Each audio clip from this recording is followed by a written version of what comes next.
নমস্কাৰ অপৰাহ্নৰ আজিৰ সিদ্ধান্তিলৈ আপোনালোক সকলোকে স্বাগতম জনাইছো মই আপোনালোকৰ সৈতে আছো ৰেখা আৰু অপৰাহ্নৰ আমাৰ আজিৰ অতিথি এগৰাকী ইতিমধ্যে মোৰ ওচৰত আছে আৰু তেওঁ হৈছে জ্ঞান educational ইনষ্টিটিউশ্যনছৰ owner Mrs Jayashree Ghosh বাইদেউ আজি তেওঁৰ সৈতে কথা পাতিম তেওঁৰ জীৱনৰ বহুতো নজনা কথা আজি আমি তেওঁৰ পৰা জানিম আহক তেওঁৰ সৈতে কথা পাতো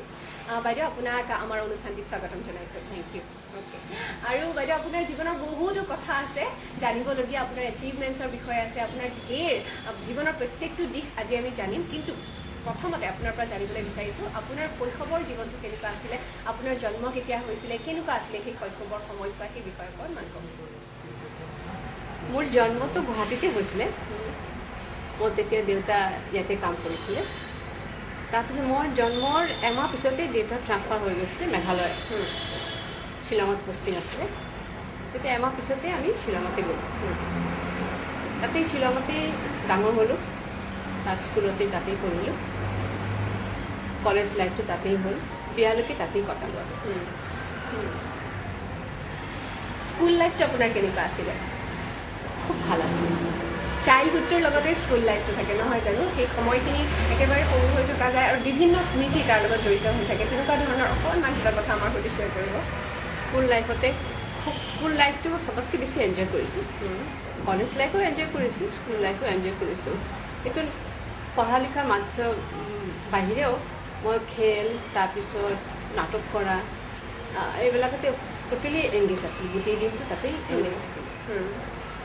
আৰু সেইকাৰণে মা দেউতাই কেতিয়া কেতিয়াবা খং কৰিছিলে মোৰ ওপৰতে তথাপি মই শ্বিলং ক্লাবৰ লগত জড়িত আছিলোঁ মেঘালয় ৰিপ্ৰেজেণ্ট কৰিছোঁ বাহিৰত গৈছোঁ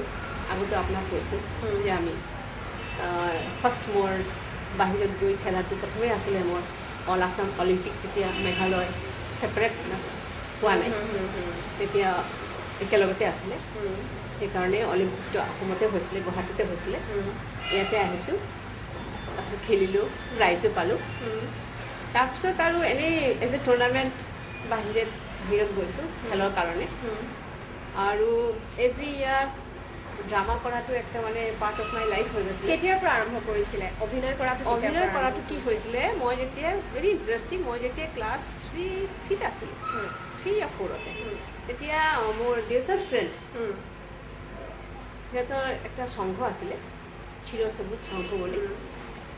তাতে মানে সিহঁতে আহিছিলে দেউতাৰ ওচৰতে মোক মানে একটা পাৰ্ট কৰাৰ কাৰণে আৰু দেউতা পক্ষে মানা কৰিছিলে ফাৰ্ষ্ট লাইফৰ মোৰ ফাৰ্ষ্ট ক্লাছ 3 আছিলে যেতিয়া একেবাৰে কি আছিলে ড্ৰামাটোৰ নামটো মই পাৰ্টটো কৰিছিলোঁ সিৰাজউদ্দৌলাৰ নাতনি হিচাপে পাৰ্টটো কৰিছিলোঁ তাৰ পৰাই মই মানে ৰেগুলাৰ এভৰি ইয়াৰ ৰেগুলাৰি এটা দুটা নাটক কৰিছোঁ আৰু খেলতো সদায় মই স্কুল ৰিপ্ৰেজেণ্ট কৰিছোঁ স্কুল লাইফটো তেনেকুৱাই ভেৰি ইণ্টাৰেষ্টিং আছিলে কেতিয়াবা মোৰ বহুত লেটলি হ'লেও মোক সদায় কনচিডাৰ কৰিছে প্ৰিন্সিপালেও কনচিডাৰ কৰিছিলে মোৰ প্ৰিন্সিপাল যেতিয়া আছিলে মিছেছ কুঞ্জু গগৈ খুব ভাল আছিলে principal madam even vice principal madam তেখেতেও সুশীলা বাইদেউ তেখেতেও খুব ভাল আছিলে মোক সদায় ছাপোৰ্ট কৰিছে আৰু খেলৰ কাৰণে সদায় মোক কনচিডাৰ কৰিছে ইভেন নাটক কৰাৰ কাৰণে মোক সদায় কনচিডাৰ কৰিছে আৰু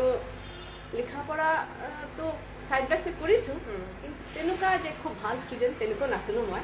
কিন্তু মই এইবিলাক একেলগতে চব কৰিছোঁ আপুনি ক্লাছ 3ৰ পৰা আপুনি ড্ৰামা কৰিবলৈ আৰম্ভ কৰিলে ইভেন স্পৰ্টছ ছাইড বাই ছাইড তেতিয়াই আপুনি কৰি আছিলে তাৰপিছত একেৰাহে আপুনি সেই দুয়োটা আপুনি চলাই লৈ গ'ল আপোনাৰ জীৱনত ইভেন ষ্টাডিজ অলছ কেতিয়ালৈকে আপুনি ড্ৰামা কেতিয়ালৈকে কৰিলে তাৰ ড্ৰামা লাষ্ট কৰিলোঁ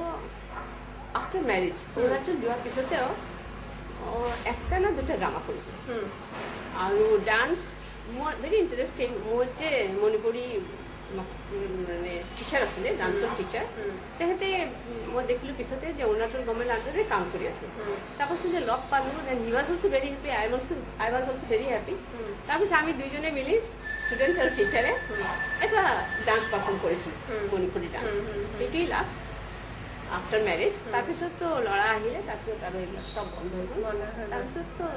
স্কুলতেই কনচেনট্ৰেট কৰিলোঁ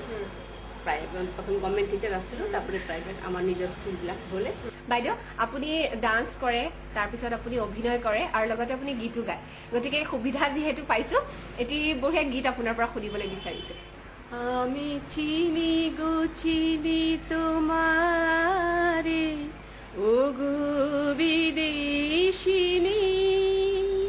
আমি চিনি গো চিনি তোমারে ও গো বিদেশিনী,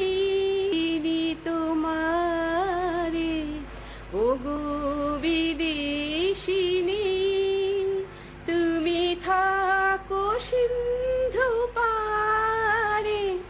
ও গো বিদেশিনী, আমি চিনি গো চিনি তোমারে ও গো বিদেশিনী।